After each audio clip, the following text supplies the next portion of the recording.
കോട്ടയം മണിപ്പുഴയിൽ കഴിഞ്ഞ ഏതാനും ആഴ്ചകളായി വലിയ രീതിയിലുള്ള തെരുവുനായ ആക്രമണങ്ങൾ രൂക്ഷമായിരുന്നു. കഴിഞ്ഞ ദിവസങ്ങളിൽ ഉൾപ്പെടെ ജാഗ്രത ന്യൂസും ഈ ഒരു വാർത്ത പുറത്തുവിട്ടിരുന്നു. ഇപ്പോഴിതാ ജാഗ്രത ന്യൂസിന്റെ വാർത്തയുടെ അടിസ്ഥാനത്തിൽ അടിയന്തര നടപടി ഇന്നിപ്പോൾ ഉണ്ടായിരിക്കുകയാണ്.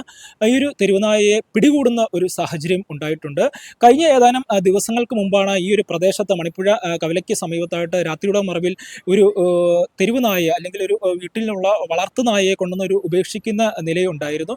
ഈ ഒരു വളർത്തുനായ പിന്നീട് ഈ ഒരു പ്രദേശത്ത് ആകമാനം വലിയ രീതിയിലുള്ള ആക്രമണങ്ങൾ ആളുകൾക്ക് നേരെയും അതുപോലെ തന്നെ കടകളിൽ കയറിയും മറ്റ് തെരുവുനായകളെല്ലാം ആക്രമിക്കുന്ന വലിയൊരു അക്രമ സ്വഭാവം പുറത്തെടുക്കുന്ന കാഴ്ചയുണ്ടായിരുന്നു. ഏകദേശം 2 ദിവസത്തിനുള്ളിൽ 4ഓളം തെരുവുനായ്ക്കളെയാണ് ഈ ഒരു വളർത്തുനായ കടിച്ചു കൊന്നതായിട്ട് ഇപ്പോൾ പറയുന്നത്. എന്തായാലും ഇതിനെ ഇപ്പോൾ ഇന്ന് ഉച്ചയോടുകൂടി പിടികൂടിയിരിക്കുകയാണ്. ഇന്ന് ഉച്ചയ്ക്ക് 1 മണി 1:30 ആ ഒരു സമയത്ത് കോട്ടയം മണിപ്പുഴ കവലയിൽ വലിയ രീതിയിലുള്ള ഒരു അക്രമ സ്വഭാവം ഈ ഒരു വളർത്തുനായ പുറത്തെടുത്തിരുന്നു. ഒരു നായയെ കടിച്ചു കൊല്ലുക വരെ ഉണ്ടായി. തുടർന്ന് ഈ ഒരു നാട്ടുകാർ ഈ വിവരം കൗൺസിലറായ അഡ്വക്കേറ്റ് ഷീജ അനിലിനെ ഈ ഒരു വിവരം അറിയിച്ചിരുന്നു. തുടർന്ന് ഇവർ ഈ ഒരു വിവരം കാവ എന്നൊരു സംഘടനയെ വിളിച്ചറിയിക്കുകയും തുടർന്ന് ഈ ഒരു പ്രവർത്തകരെത്തി ഈ നായയെ പിടികൂടുകയായിരുന്നു. വലിയ രീതിയിൽ ഗതാഗതം ഉൾപ്പെടെ സ്തംഭിക്കുന്ന ഒരു കാഴ്ചയാണ് ഇന്ന് ഉച്ചയ്ക്ക് മണിപ്പുഴ കവലയ്ക്ക് അല്ലെങ്കിൽ കവലയിൽ കാണാനായിട്ട് സാധിച്ചത്. എന്തായാലും വരും ദിവസങ്ങളിലും ഈ ഒരു പ്രവർത്തനങ്ങൾ അല്ലെങ്കിൽ തെരുവുനായ്ക്കളുടെ ആക്രമണങ്ങൾ ഉണ്ടാകുമോ എന്നൊരു ഭയം നാട്ടുകാർക്ക് ഉൾപ്പെടെ ഇപ്പോൾ മുമ്പോട്ട് വെക്കുന്നുണ്ട്. കാരണം ഇന്നിപ്പോൾ സ്കൂളുകൾ ഉൾപ്പെടെ തുറന്നിരിക്കുന്ന ഒരു സാഹചര്യമാണ്.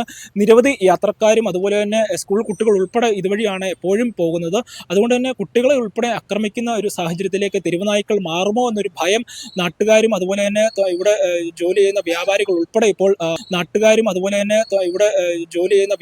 ഉൾപ്പെടെ ഇപ്പോൾ അവരുടെ ഒരു ആശങ്ക മുന്നോട്ട് വെക്കുന്നുണ്ട്. അത് കുറച്ച് നാളായിട്ട് ഇവിടെ തെരുവ് പട്ടികളെ കൊണ്ടുവന്ന്, തെരുവ് പട്ടികളല്ല, ഇത് വളർത്തുന്ന പട്ടികളെ ഇവിടെ കൊണ്ടുവന്ന് ഉപേക്ഷിക്കുന്നതാണ്. ബുദ്ധിമുട്ടാണ്. ഇപ്പൊ സ്കൂൾ തുറന്നുകൊണ്ട് കുട്ടികളൊക്കെ ഉണ്ടായിരുന്നു. ഇപ്പൊ പട്ടിയായതുകൊണ്ട് കുഴപ്പമില്ല. കുട്ടികളാരെങ്കിലും ആയിരുന്നെങ്കിൽ അവരുടെ അവസ്ഥ ഒന്നും ചെയ്യാത്ത സാഹചര്യമായിരുന്നു. ഞാൻ ഇവിടെ ഇല്ലായിരുന്നു, ഞാൻ വന്നതേ ഉള്ളൂ. നാടൻ പട്ടിയല്ല, അത് വേറെ ക്രോസ് പട്ടിയാണ് ഉപേക്ഷിച്ചിരിക്കുന്നത്. ഇവിടെ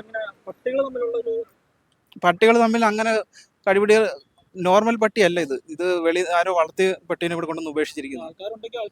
ആൾക്കാരെയും കടിക്കുന്നതിന് ഈ പട്ടിക്ക് ഒരു മടിയുമില്ല. കടിച്ചാൽ കൊന്നാലേ വിടത്തുള്ളൂ. ഈ പട്ടിയെ കടിച്ചിട്ട് അതിന് കൊന്നിട്ടാണ് ഒരു വിട്ടമെന്നാണ് പറയുന്നത്.